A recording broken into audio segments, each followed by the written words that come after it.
Noveno mandamiento. No hablarás contra tu prójimo falso testimonio. Éxodo capítulo 20 versículo 16 dice así: no hablarás contra tu prójimo falso testimonio.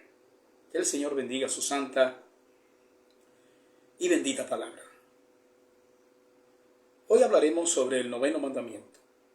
No hablarás contra tu prójimo falso testimonio.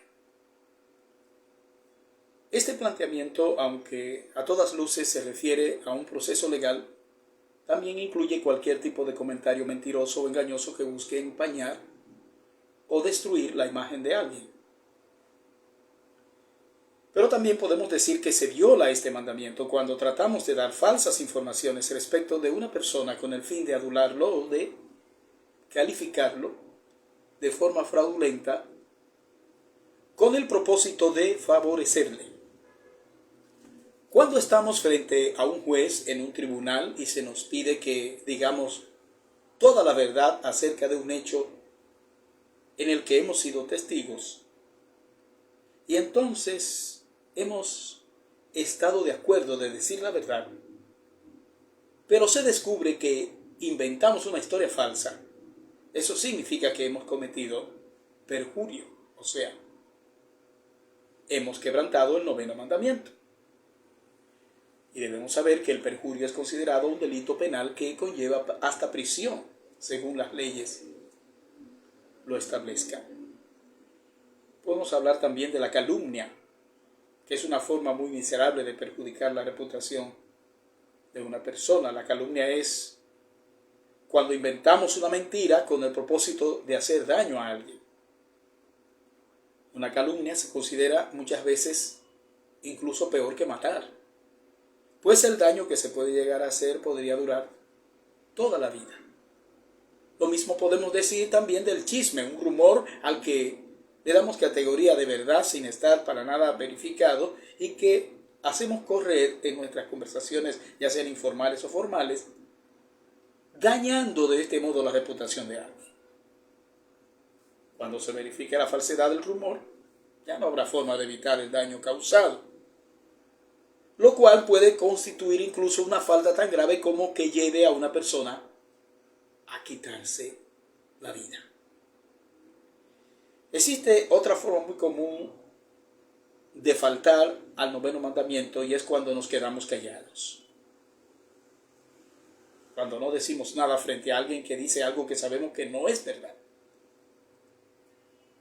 Por la razón que sea, guardamos silencio y no hacemos ningún esfuerzo para defender la dignidad de la persona agraviada.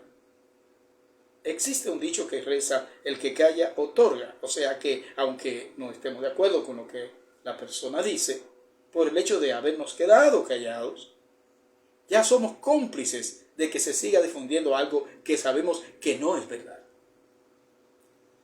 En este caso, lo mejor es no prestar oídos a quien viene a contarnos chismes. Esa es la mejor manera de evitarse problemas y de impedir hacerte parte de la difamación de una persona. Bueno, vamos a ver algunas consideraciones importantes sobre este noveno mandamiento. En primer lugar, el noveno mandamiento se refiere, como lo dice el texto, al falso testimonio. ¿Qué se entiende por falso testimonio? Bueno, una forma simple como podemos definir el falso testimonio es como la prohibición de mentir, engañar o acusar falsamente a otra persona. Especialmente cuando esto puede perjudicar su reputación, su libertad o su vida. Bueno, lo he buscado en el diccionario Larousse y define el falso testimonio de la siguiente manera: un delito cometido por un testigo o perito que declara faltando a la verdad en una causa criminal o en actuaciones judiciales de índole civil. Ahí termina la cita del Larousse. Como vemos, el falso testimonio puede llegar a ser criminal cuando perjudica de tal forma a una persona que la puede inculpar injustamente en cargos en los que se castiga o se puede llegar a castigar hasta con la pena de muerte. En este sentido, me asombra de forma tremenda saber que nuestro Señor Jesús fue víctima de falso testimonio. Y esta acusación falsa contra él, preparó el camino para sentenciarlo a la muerte de la cruz.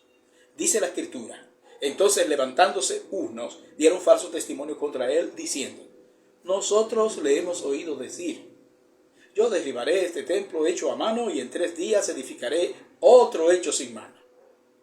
Pero ni aún así concordaban en el testimonio, dice Marcos 14, 57 al 59. ¿Cómo podemos ver en el juicio que se le practicó a Jesús por parte del Sanedrín? Hubo algunos testigos que dieron falso testimonio contra él. Sin embargo, sus declaraciones eran incongruentes, lo cual invalidaba su peso legal, de acuerdo a la propia ley judía.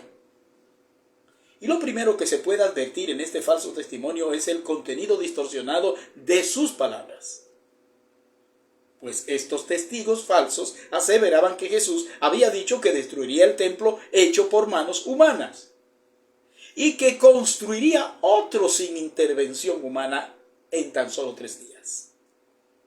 Pero eso no es exactamente lo que dijo Jesús. Según nos relata Juan 2:19, lo que Jesús había dicho fue lo siguiente: destruid este templo y en 3 días lo levantaré.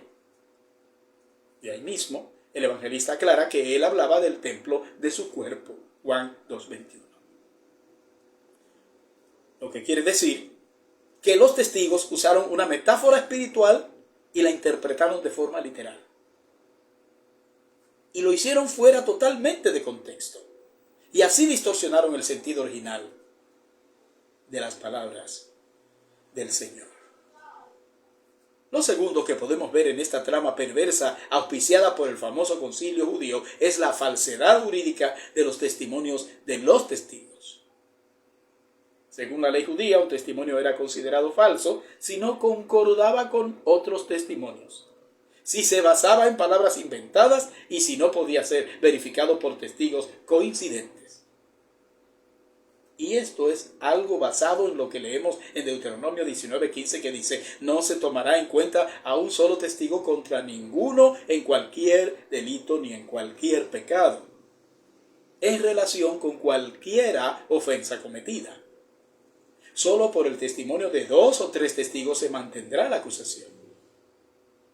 Nos damos cuenta, según el propio evangelista lo aclara, que en este caso los testimonios de los testigos falsos no concordaban entre sí. Marcos 14:59. Cosa esta que descalificaba la acusación, tal y como las propias leyes del Sanedrín establecían en sus disposiciones legales. Por lo tanto, no tenemos otra opción que llegar a la conclusión de que el Sanedrín tenía la intención expresa de condenar al Mesías. Estaban confabulados con los falsos testigos para buscar un motivo para condenar al Señor. Así que este no fue más que un complot deliberado por parte de los líderes religiosos de buscar una razón legal para condenar a Jesús a muerte. Dice la Escritura: y los principales sacerdotes y todo el concilio buscaban testimonio contra Jesús para entregarle a la muerte, pero no lo hallaban. Marcos 14:55. Así que esto no fue de ninguna manera un error inocente, sino una estrategia que ellos mismos fabricaron con la intención deliberada de condenarle.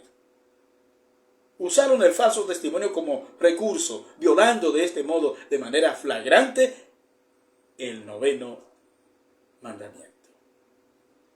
Podemos decir entonces que el 9º mandamiento, entre otras cosas, se refiere a acusar falsamente a alguien, difamar o calumniar, propagar chismes o rumores malintencionados, ocultar la verdad cuando ello implica perjudicar a otra persona, o el hecho de manipular información con el fin de engañar o dañar.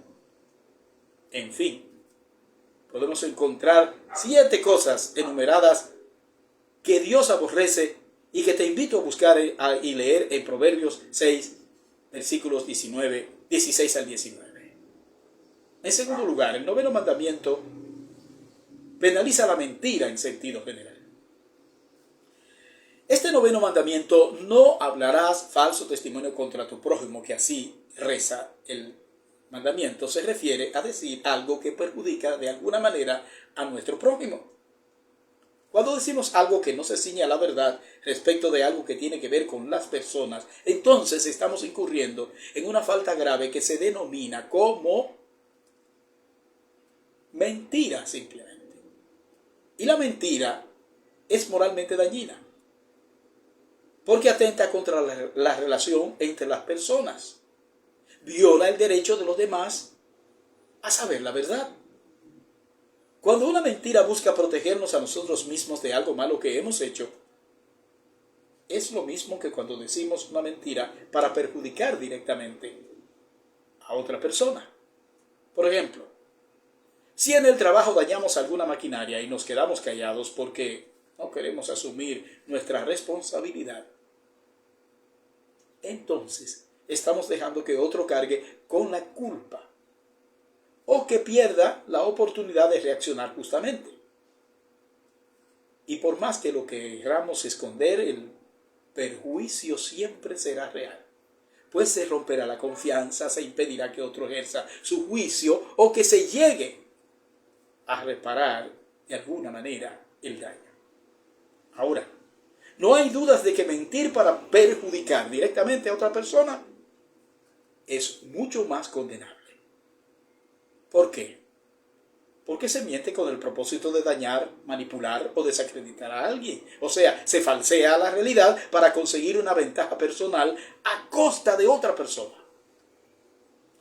Y un ejemplo de esto sería el inventar que alguien dijo o hizo algo que nunca ocurrió para que de esta forma pierda su trabajo o que incluso llegue a perder delante de los demás su reputación.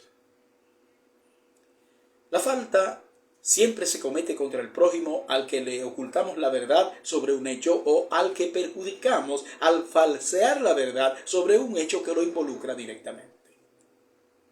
Todo esto es algo que el noveno mandamiento nos está tratando de evitar. Y finalmente, el noveno mandamiento protege la integridad y la dignidad de las personas. En este sentido, el noveno mandamiento tiene implicaciones legales y personales. El noveno mandamiento que dice no hablarás falso testimonio contra tu prójimo, no solamente prohíbe mentir en un juicio, sino que se extiende a cualquier forma de falsedad que atente contra la verdad y la honra de otra persona. El propósito de este mandamiento es salvaguardar la integridad moral, la dignidad personal y la confianza mutua dentro de una comunidad. Muchas veces la gente dice cosas contra alguien que no son ciertas. En este tiempo, con el uso de las redes sociales, se puede hacer un mal uso de estos medios para dañar la reputación y el buen nombre de alguien o de un grupo de personas. En el ámbito legal, este mandamiento procura la denuncia del testimonio falso. Volviendo a Deuteronomio capítulo 19, como hemos dicho en los versículos 16 al 19, se establecen sanciones muy severas contra el testigo falso, mostrando de esta manera que la justicia se basa en la verdad. Pero esto no se limita a un tribunal. En la vida cotidiana, cualquier difamación, calumnia o murmuración viola este precepto, porque lesiona el buen nombre de la otra persona. En este tiempo podemos decir que el desafío se intensifica con el poder que ejercen las redes sociales. Un solo comentario, una sola foto o una simple insinuación que se publique en línea se puede multiplicar sin control y causar un daño irreparable. La facilidad para emitir juicios anónimos o difundir rumores convierte este mandamiento en una advertencia urgente. El apóstol Santiago ya advertía del poder destructivo de la lengua. Él dice, y la lengua es un fuego, un mundo de maldad. La lengua está puesta entre nuestros miembros y contamina todo el cuerpo e inflama la rueda de la creación. Y ella misma es inflamada por el infierno. Santiago capítulo 3, versículo 6. Tremendo que es la lengua, ¿verdad? Cuando decimos la verdad, sin duda participamos en la verdad de Dios, el cual nos dice la Biblia, no es hombre para que mienta. Números 23, 19. Y Jesús se presentó a sí mismo como el camino, la verdad y la vida. Juan 14, 6. Entonces sus seguidores estamos llamados a vivir conforme a esa verdad en el amor, nos dice el apóstol Pablo, sino que siguiendo la verdad en amor crezcamos en todo aquel que es aquel que es la cabeza, esto es Cristo, Efesios 4:15. Así que proteger la dignidad ajena es el reflejo del amor al prójimo, que es la base de toda la ley, como nos dice Pablo en Romanos 13:9.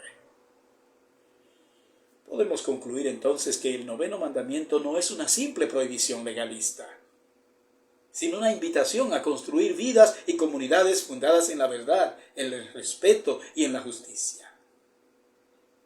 En un mundo saturado de palabras, rumores y juicios precipitados, ser veraces y defender la buena reputación del prójimo es un acto de fe y de amor. Dios te bendiga.